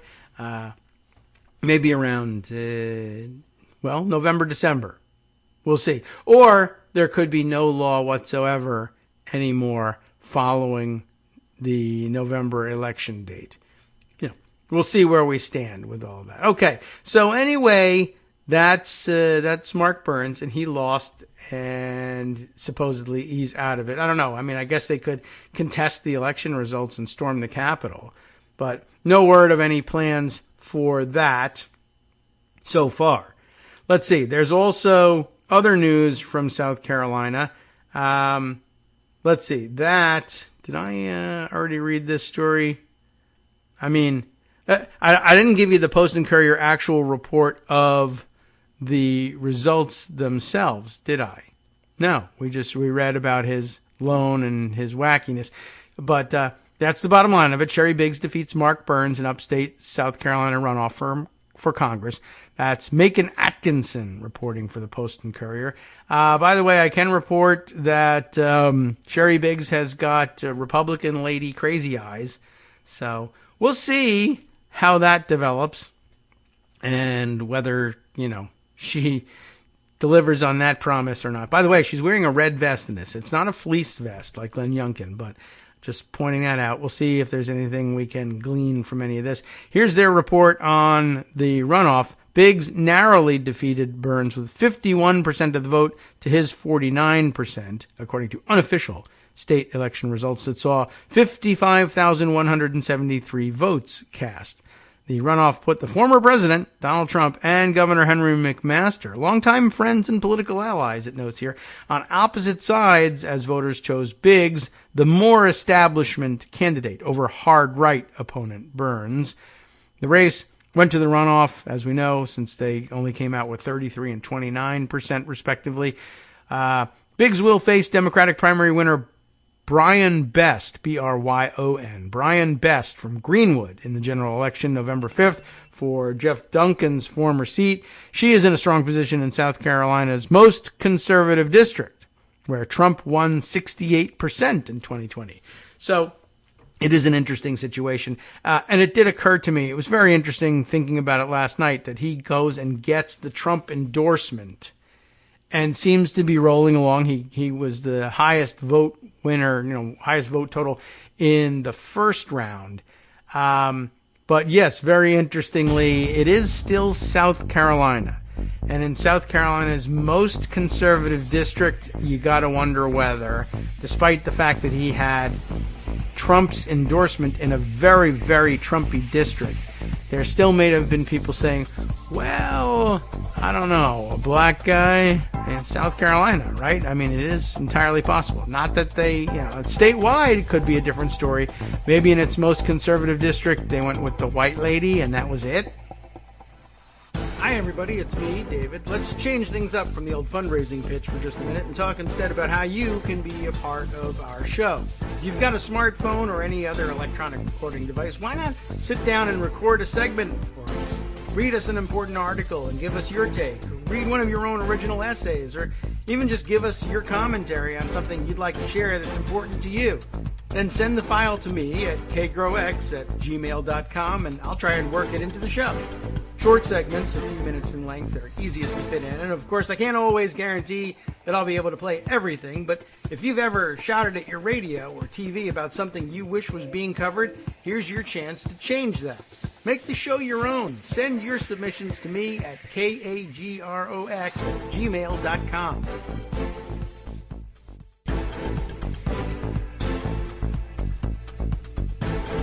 All right, welcome back now to the Kagro in the Morning Show here in and around Netroots Radio. Oh my goodness. Okay, well, I was so excited to get back to our South Carolina news that I flubbed the reintroduction. But here's the conclusion of the balance of the article about Sherry Biggs' defeat of Mark Burns. And I did wonder, to what extent did race enter into it? It's not mentioned anywhere in here, and maybe they're just too polite to talk about that. And maybe racism had absolutely nothing to do with it. But statewide, Tim Scott has been able to win approval in his election to the Senate. And I mean, there's a tremendous black population in South Carolina, but they tend to be pretty hardcore Democratic voters. I don't know whether that would enter into it. But in the state's most conservative corner, certainly could have had more to do with the outcome, and maybe they just, in the end, weren't particularly open to the idea, even though Donald Trump was endorsing him. I don't know. We'll see whether that enters into the analysis at any point, or whether anyone fesses up to that, or whether it's just me making invalid assumptions about the electorate in South Carolina. I don't know. But there's more news out of South Carolina that we ought to examine as well. But let's get through the rest of this article and see what people are willing to put down on paper about what happened. The atmosphere, it says here, at Tucker's restaurant was jubilant as Biggs took to the big stage at Tucker's restaurant. To deliver her victory speech, her family, friends, and team cheered, "Sherry, Sherry." That's because that's her name, while several onlookers whistled, which I don't know what to tell you. Okay. "Thank you, Jesus," she told the crowd, unless, of course, she was thanking Jesus, who may or may not have been present at the time. I don't know. We don't know what the demographics of her electorate are. "Thank you, Jesus," she told the crowd. "I entered this race because I couldn't just sit on the sidelines and just watch what was happening. And with your help and with your support, a political outsider who never ran for office won." Okay, people love it. Biggs was endorsed by high-ranking state officials like McMaster and Attorney General Alan Wilson, while Burns, a Christian nationalist, has served as an informal spiritual advisor to Trump since 2016, received his endorsement in April. Still, Biggs has pledged in case you were wondering about it, to work with Trump on issues like the border and health care if Trump is elected to the White House in November or otherwise finds himself in occupation of it, I suppose. I am 100% pro-Trump, she told the Post and Courier on June 21st. She just disagrees with him a little bit on who he endorsed in the race, I guess. Biggs, who hails from rural Mississippi, and now lives in Seneca, has never held political office before. In addition to her military service, she has worked in healthcare as a family nurse practitioner and psychiatric health nurse. That is interesting. I would be curious about what her husband does, because there was mention in one or other of these stories that they had, some considerable means, which is not something I would ordinarily think would be derived from family nurse practitioner or psychiatric health nurses or even lieutenant colonels in the Air National Guard. They're not high dollar as far as I'm aware, but, maybe there's something I don't know about what's going on. It's that experience, though, that makes Biggs the right woman for the job, said McMaster, the governor, who campaigned with her in Anderson 4 days before the runoff. While McMaster supports Trump, I endorsed him and he endorsed me, McMaster said. Sherry and her husband Bill are longtime friends and political confidants. That's interesting, too, right? I'm a political outsider, but you're a political confidant of the governor. How is that the case? Aren't you busy in the Air National Guard and or being a nurse practitioner? I gather that maybe Bill is the political confidant here. Why isn't he the one running? Because reasons. Anyway, she is a woman of great strength and talent and ability with broad experience and training, McMaster told the Post and Courier on June 21st. All those things that I mentioned make her an ideal member of Congress. Maybe. During her campaign, Biggs had support from former members of Duncan's team. How do you like that? And raised more money than anyone else before the primary to bolster her odds as an untested candidate. She raised $564,715.59, as a matter of fact, as of June 5th, according to FEC filings. She also got a boost from, mysterious dark money in her race. Should have guessed. Mysterious dark money, because of course she is a political neophyte and knows no one, has never run for elective office before. She's an outsider who got mysterious dark money somehow. Almost all from groups with some connection to more establishment-aligned groups in Washington, D.C. One of them, the Elect Principled Veterans Fund, has spent more than $300,000 backing Biggs, according to campaign finance reports.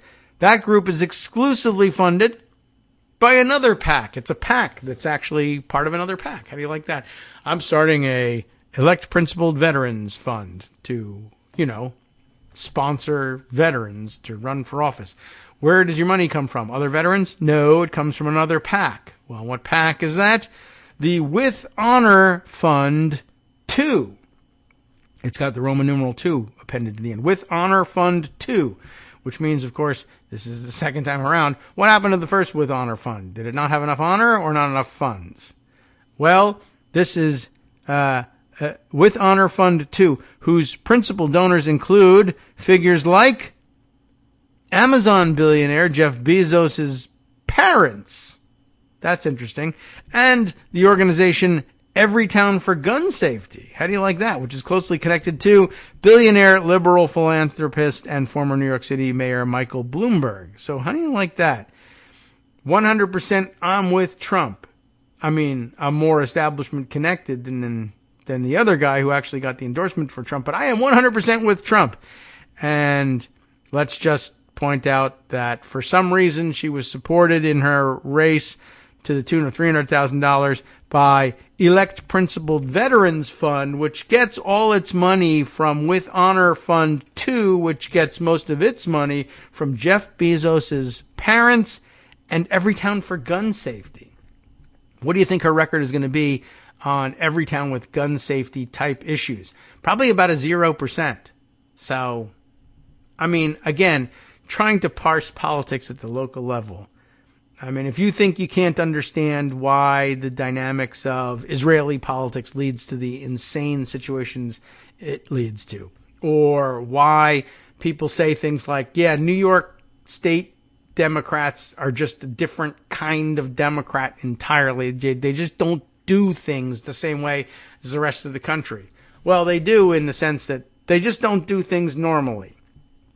But you explain to me how Everytown for Gun Safety feels comfortable putting 100% of the money used by Elect Principled Veterans Fund into play, only for them to do things like back wackadoodle Trumpy idiots in the most conservative district in South Carolina. Good luck getting gun safety, Everytown. Another group, America Leads Action, has close ties to North Carolina conservative philanthropist Jay Faison. I feel like we've heard that name before. The PAC was also previously involved in efforts to unseat, they're on every side of everything, to unseat Nancy Mace in her Low Country primary against former South Carolina agency head Catherine Templeton.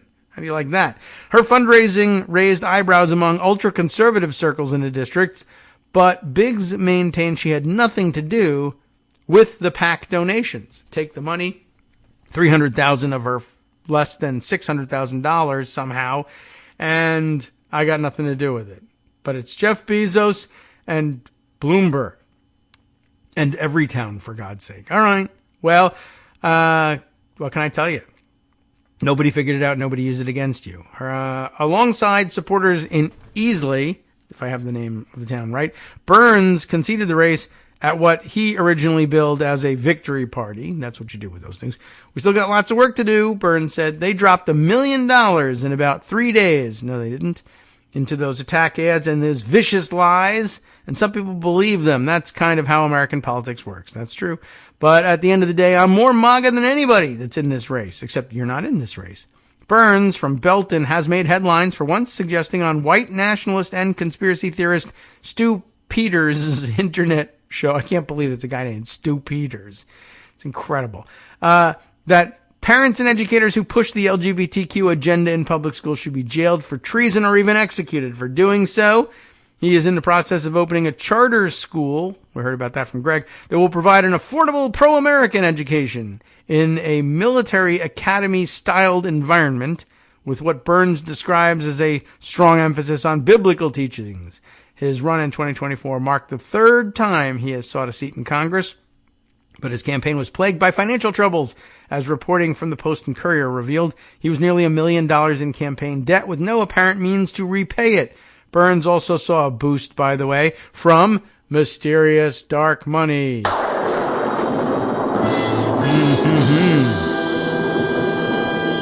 Where did this mysterious dark money come from? A group called Our American Century, an obscure political action committee that had been heavily involved in boosting a right-wing candidate in a competitive primary election for far-right Republican Congresswoman Lauren Boebert's seat in western Colorado. We're back on that story. What do you know? In an interview with reporters after his concession speech, Burns, and there was one, that's amazing too. This is a Trump-endorsed candidate who makes a concession speech. Burns said he hoped to have more fundraising, not from Bloomberg money, but America First Patriots. So he knew that the Bloomberg money was coming in, just didn't make any headway with it. I don't know all the details about Our American Century, but I can say we have some supporters from Texas that 100% believe in drill baby drill and the policies of President Trump, he said. That went nowhere, but okay. I mean, it's a dirty world and everybody's into something.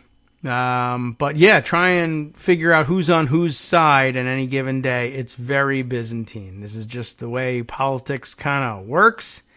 And it's astonishing, but unless you dig into it, you'll never have any understanding of why people veer one direction or another. And even if you do read into it, you may never understand why people decide to veer in one direction or another. Sometimes, and when Trump's involved, it could be anything. It's just the last thing he saw.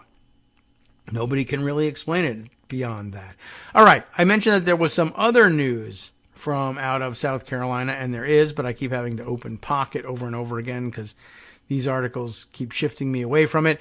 And here it is. The Post and Courier again has got this news. Is this Nick Reynolds again? Yeah, look at that. Nick Reynolds all over the place on this one. From elsewhere in the state and other runoffs, we have this news. Katrina Shealy. You may not know anything about Katrina Shealy. No, I certainly don't, but who is she and what's going on here? She's one of the sister senators, as they call them, and the last Republican woman in the entire South Carolina Senate. And what's going on with her? She has conceded her primary loss. What's happening here? Well, here's the deal. Oh, do I have to read this in pocket format? I used too many articles in the Post and Courier for, I guess, probably for the month. Well, let's see. Does this start off in the same way? Kind of an awkward beginning, but the last of the GOP sister senators who fought to preserve abortion access in South Carolina has conceded defeat in her Republican primary race that turned into a blowout. Let's see whether I can read the whole thing here in pocket. It doesn't display the entire thing for some reason. They've got a half-assed campaign or a firewall there, but I guess we get to know some of it. As it turns out, the story basically is this. I read some of this last night, so I'm aware of what the background is, even though it's not letting me read it again. I wonder if I could read it on my phone in order to get that information. But apparently 3 Republican women who together worked to filibuster a bill that would have imposed a broader ban on abortion services in South Carolina has all 3 of them were essentially primaried out. And I guess the other 2 lost their primaries outright to Republican rivals, men, I guess, who managed to put together the 50% net requisite to avoid the runoff. And she was the last one still standing. Katrina Shealy, I guess, made it to the runoff, but was soundly defeated in the second round of balloting, meaning that all 3 Republican women, first of all, I guess all the remaining Republican women in the entire state Senate, and I don't know how big the state Senate is in South Carolina, all voted out. So the Republican conference or caucus or whatever they call it there in South Carolina will be all men once again. And basically these 3 Republicans, though they may have been, stood to block a bill from banning abortion in South Carolina and paid for it with their seats. So I guess a victory in that sense, but then only temporary, as surely the Republicans come back as the majority in the South Carolina State Senate, this time all men, and not only that, bolstered by 3 Republican members, presumably, who will win their districts and go on to say, I am here because I was sent here not only to ban abortion, but to oust any Republicans who stood in the way of doing that. So there you go.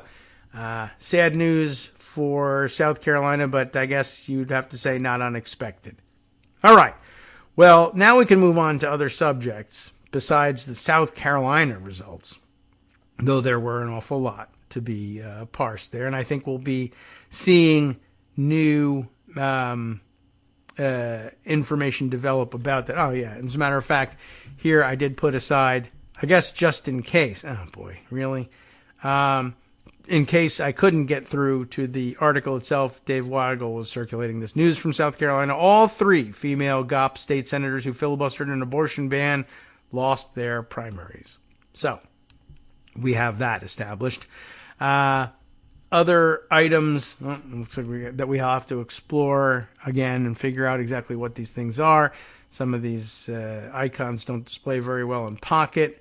Ah, yes, right. So that's, hold on to that news for just a second and shop around and see what's going on. Oh, yeah, to go back to the New York situation, both with Jamaal Bowman and others, and and squad members and dealing with their constituencies and who's a good fit and who's not. Just along those lines, Bloomberg reporting here under the headline of AOC.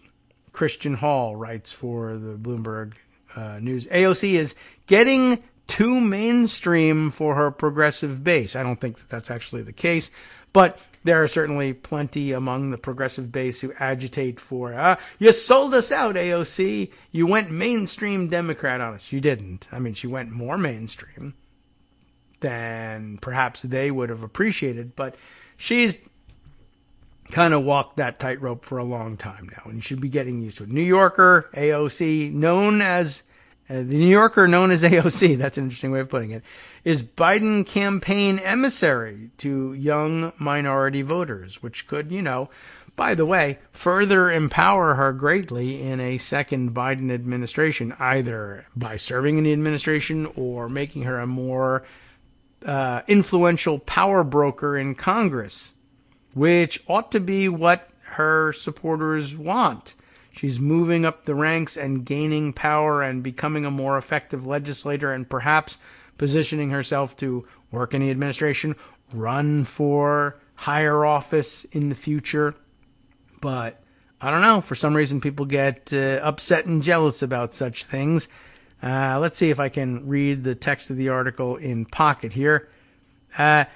Representative Alexandria Ocasio-Cortez has gone mainstream. It says here the 34-year-old New York Democrat skyrocketed to national fame in the last half decade for her ambitious and progressive proposals, in-your-face brand of politics, and disregard for party elders.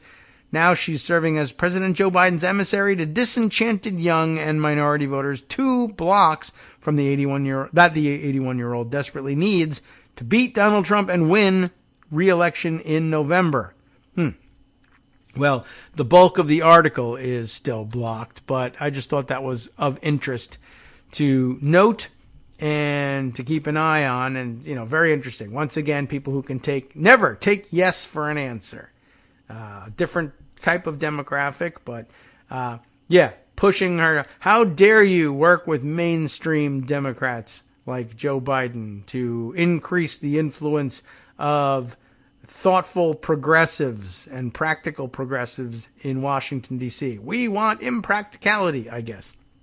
Some people object, but not enough to keep her out of office, so she must be doing the right thing, after all. Okay, let's see. A couple of other stories to share with you. Here is an interesting take. Always another interesting take to be had from Amanda Marcotte. Let's share this one and make it part of today's show.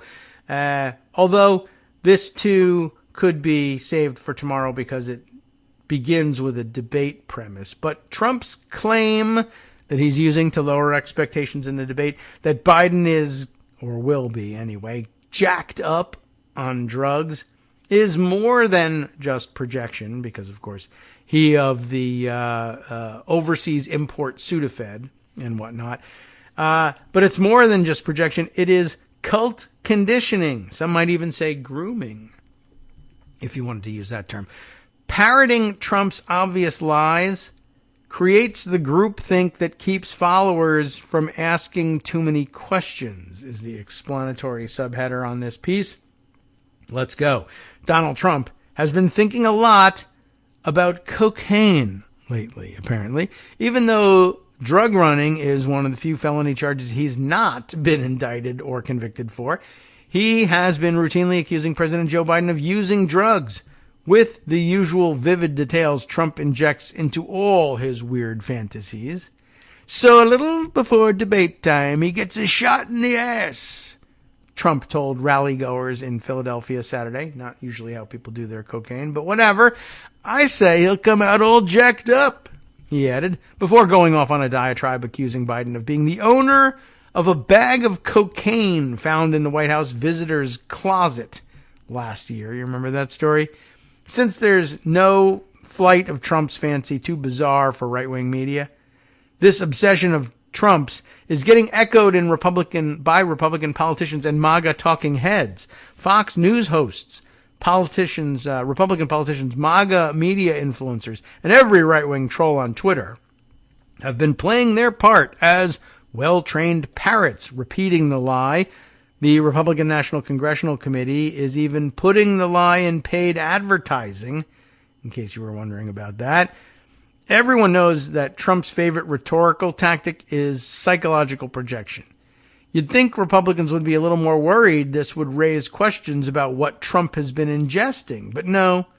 The campaign tapped disgraced former White House doctor, Representative Ronnie Jackson, to be a major Trump surrogate, pushing this particular lie.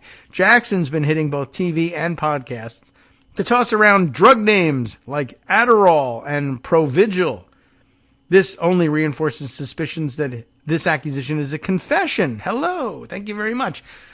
When Jackson was Trump's White House doctor, he earned the nickname Dr. Feelgood for relentlessly pushing these particular drugs, Adderall and Provigil, on people who do not need them. Jackson's behavior was so egregious, the Navy stripped him of his rank. What's telling about this lie is that, as with many MAGA falsehoods, it seems few, if any, of the people repeating it actually believe it.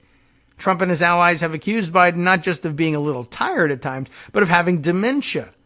As Mona Charen pointed out on the Daily Blast podcast, if Adderall could restore a demented person's brain, they'd be mass distributing it to millions of people.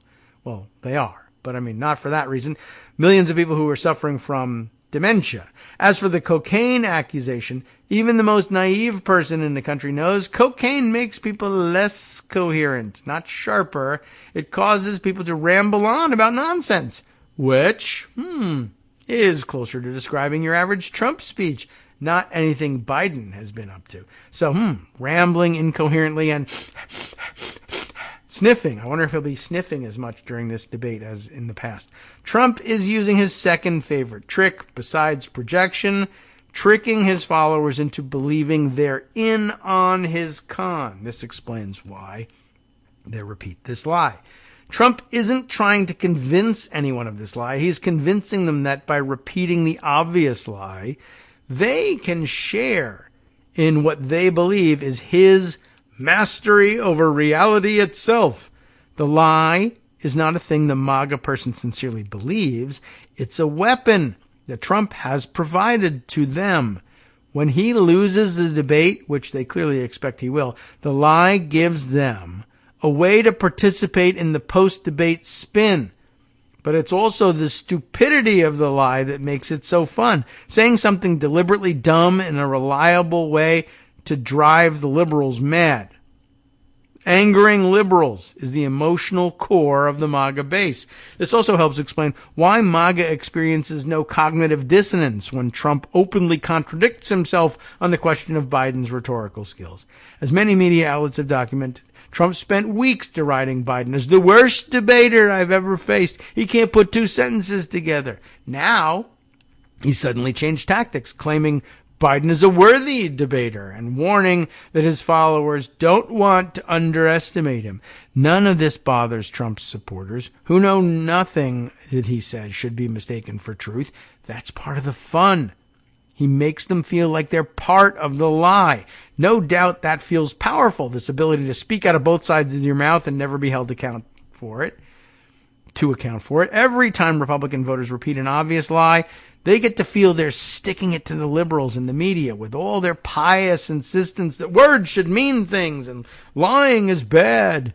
It's the same trick Trump used to convince his followers to reject mask wearing during the pandemic. Sure, spreading a deadly disease on purpose might be frowned upon in some corners, but that's what makes it feel so deliciously naughty. She says, as I've written about before, this strategy is the oldest technique in the con artist's book. And not necessarily just this con artist, by the way, all con artists. The best way for a grifter to gain a mark's trust is to make him feel like he's in on the con. Cult leaders operate the same way, by creating this sense of intimacy with their victims. Once the mark feels he's part of the conspiracy, it's that much easier to victimize him. The mark feels like the predator and not the prey, and so he lets his guard down around the actual villain picking his pocket. Trump does this to his followers over and over again, and they always fall for it. Even the Capitol insurrection is a good example. Trump convinced the rioters that they were his partners in the attempted coup.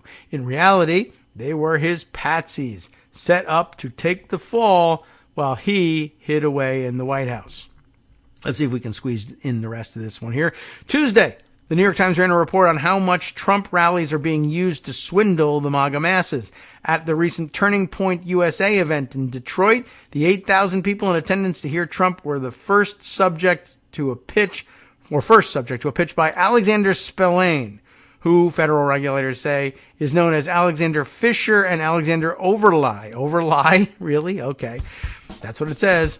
And the pitch was for buying gold and silver. Yes, that's what they should be doing with their money. The rally goers were not told that Spillane is under a federal investigation for defrauding his so-called investors, but it's no surprise, really. TPUSA is itself a shady organization, as Bill Scher reports in Washington Monthly, linked herein. The group reported $9.8 million in donations for 2017, $79.2 million for 2022, and $250 million since 2016, he writes, with promises to GOP donors that they will be able to turn out the youth vote for Republicans and win states such as Arizona. The group hasn't met its repeated promises to win tight elections in swing states. By one important metric, they're quite successful. As the Associated Press reports, TPUSA founder Charlie Kirk bought 3 high-end properties, all worth over $1 million, which includes his new Spanish-style mission near Phoenix, as well as a nearby apartment and beachside condo on Florida's Gulf Coast. Never let it be said that I'm asking readers to pity Trump supporters, however. This is a classic case of play stupid games, win stupid prizes. If only these fools could limit it to wasting their own money, whether it's on $60 Trump Bibles or their life savings on Truth Social stock. Instead, because Trump flatters their egos to snake their wallets, they are risking our entire democracy. Oh no, crap, that's right. Netrootsradio.com. You have been listening to Kagro in the Morning with David Waldman. All right, we'll be back tomorrow, of course. More Supreme Court decisions in the offing and still waiting on those things. But first, Justice Putnam takes the reins for the West Coast Cookbook and Speakeasy next, with Eileen Cannon in his focus, defying legal norms by giving Trump a forum to attempt to throw out his indefinitely delayed classified documents case. Stay tuned.